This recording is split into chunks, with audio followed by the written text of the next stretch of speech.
Alright, gonna do a quick update. I realize I haven't done one actually since the 15th, so 2 weeks. I think I missed last week. I thought I did it, but I guess I didn't.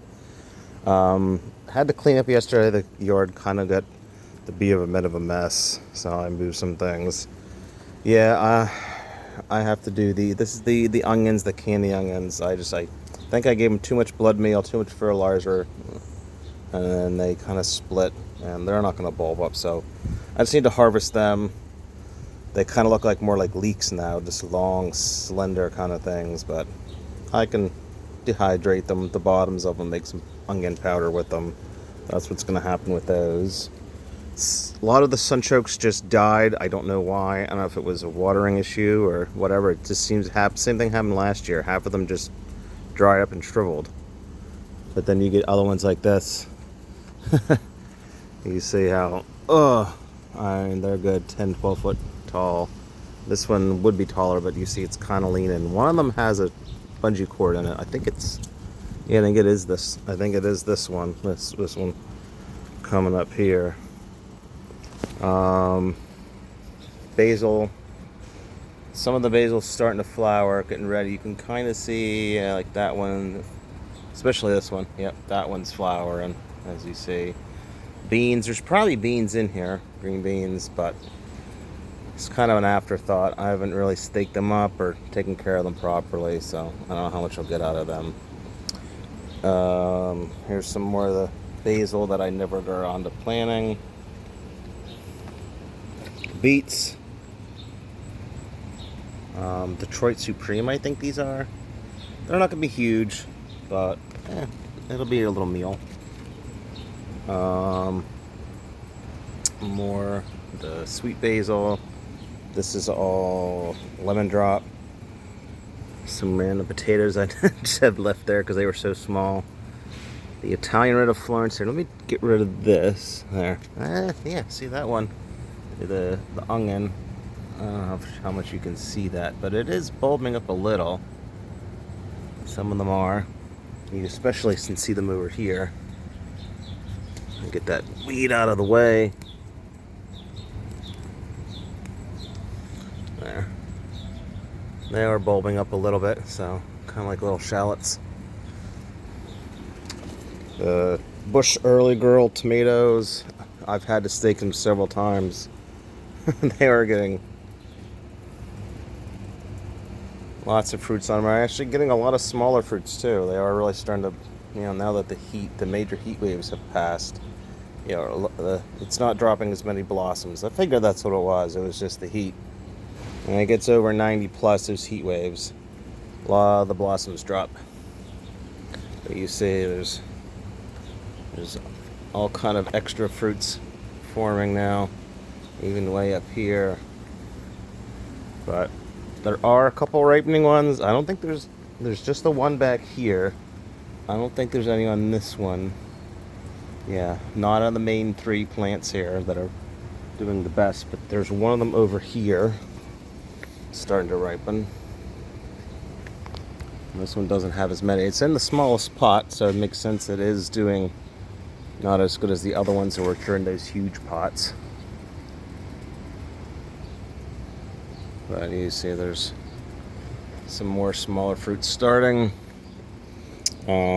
These ones again, the Italian red Florence onions, torpedo type. I didn't do the regular bunching onions this year, like normal. I wanted to try these. There's more of the candy onions. Let's see, look at this one. See, it's kind of bulbing up a little bit.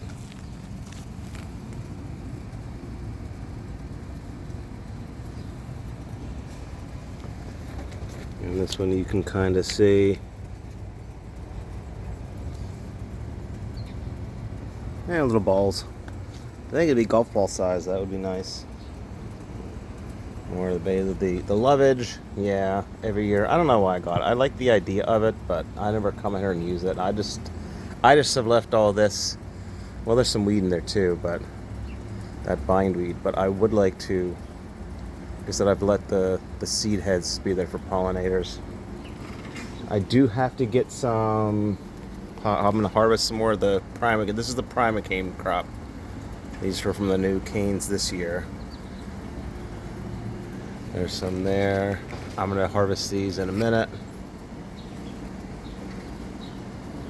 And up there, not a lot, but you know, for a little fresh eating. Oh, there's one over here. It looks like, yeah, that one's not quite ready. There is sunchoke that's growing between the fences. When the neighbors put it this fence, it kind of made things can grow in between the fence, and it's hard to weed because they have their fence here now, this solid fence, which is kind of annoying, but yeah. I did get through here. I haven't sprayed. I did lose a lot of fruit from yeah, see, I don't know what it is. It's probably some kind of disease, fungus. Just never got around to spraying. Maybe next year I will, as a preventative thing. Once they kind of start growing up, start spraying so the fruits don't get affected. Potatoes, there are still some potatoes growing. These I probably will harvest once Kelly goes back to work in a few weeks. I'll probably cover that first weekend. At least harvest these ones because they're kind of dying back enough where I could use this space to put some pots in and get them out of the yard to make it a little easier to handle.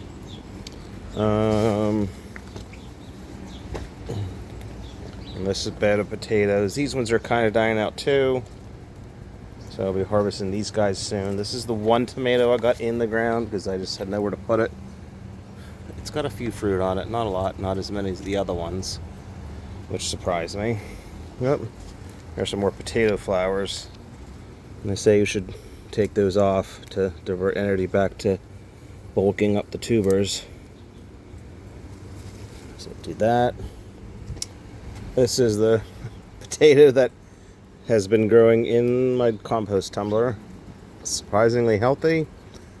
I have no idea what to expect. That'll be interesting. Yeah, you see, this is starting to go to seed. It does smell so nice. All this is, there's like 4 pots here of basil, all kind of basil. There's another one. And more of the onions. The Triple Crown, kind of growing a little crazy. I don't know what I'm going to do with this. I mean, can you imagine next year this guy is going to be all over. I mean, it does seem like it is more flexible, so I could probably train it back this way and, you know, get another trellis like the ones I have here and just kind of train them back so they're not in the walkway. That's the problem. This is actually the Primark Freedom. That's a primocane. Is that a primocane or is that a lateral? I can't even tell. But yeah, it looks like it's a primocane. So that guy needs pruned. I never got around to pruning them. That's kind of what I wanted, to let these guys go a little crazy and then just really just establish. And then just as long as they can keep them out of the walkway, that's the problem. Alright, let's go to the front. Oh, I was doing a little cleaning up yesterday and I need to do this guy. I never use these enclosures. I may use them in the fall if I do kale. The only thing I'm doing in the fall is kale. Just I'll start a bunch of kale as a new thing, never done it before. And maybe some more beets. I don't know. Try them in the fall, see if they do better.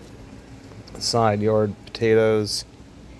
And they're still hanging on. They're not as healthy as the other ones, but you know, the best ones. Oh yeah, here, let me show you the tomato first. This one is getting ripe, but you see, still got a few more days to go. This guy's coming along. There's more, not a whole lot of extra fruits starting on this guy. No, not really, huh?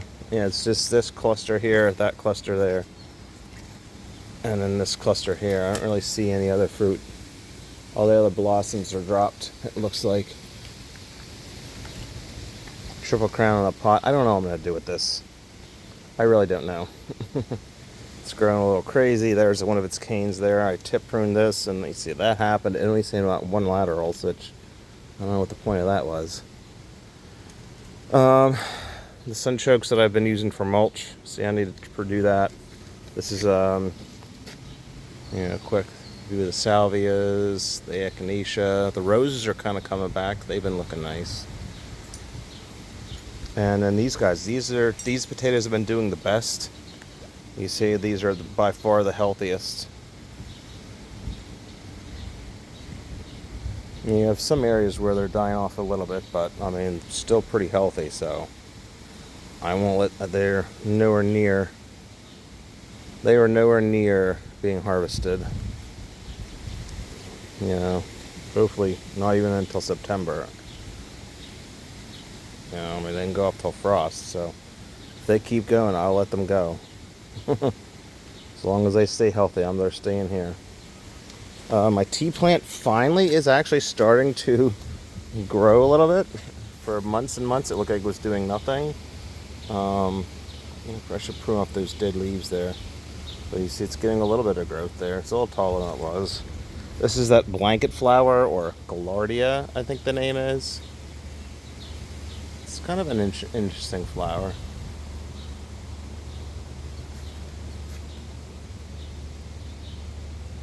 It's got a bunch more buds up here.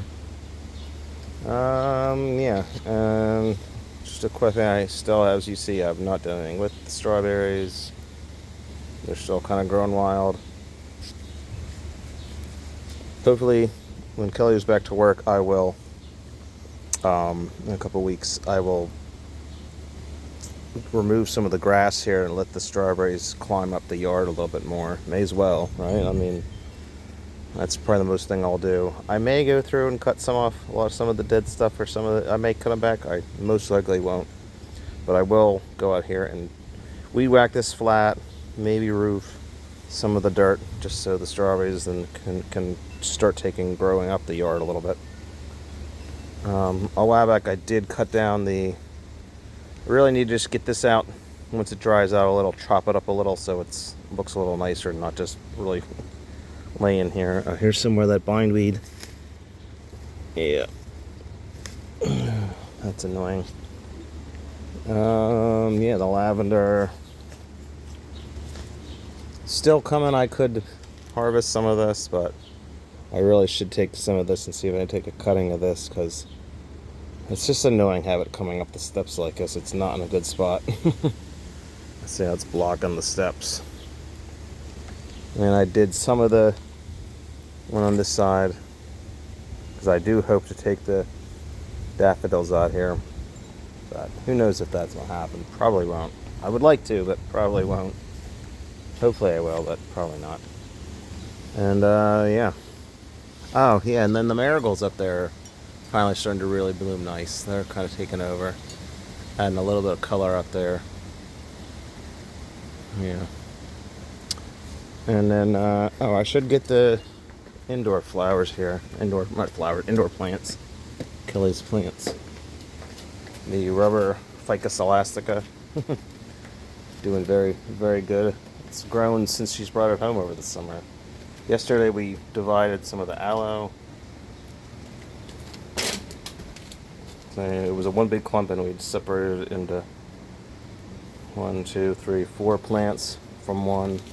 This one needs divided. This one needs divided. Yeah, doing very well. Snake plant that we divided from 1 into, what, 3? Yeah, because it used to be that over there. And now it's 3. We took 2 sections off. And this from the Thanksgiving cactus that we're trying to root in. It looks like it is doing well. I don't know if I can get down there, but it does have pretty good root growth, so we can start a new one of those. A little propagation station here. And then, oh yeah, this was a cutting. This was a cutting from this. And that looks like that's doing pretty good, so that's good. Put that up into a bigger pot. And then we need to deadhead these guys probably a little bit, but the marigolds are doing pretty good. Alright. Yeah.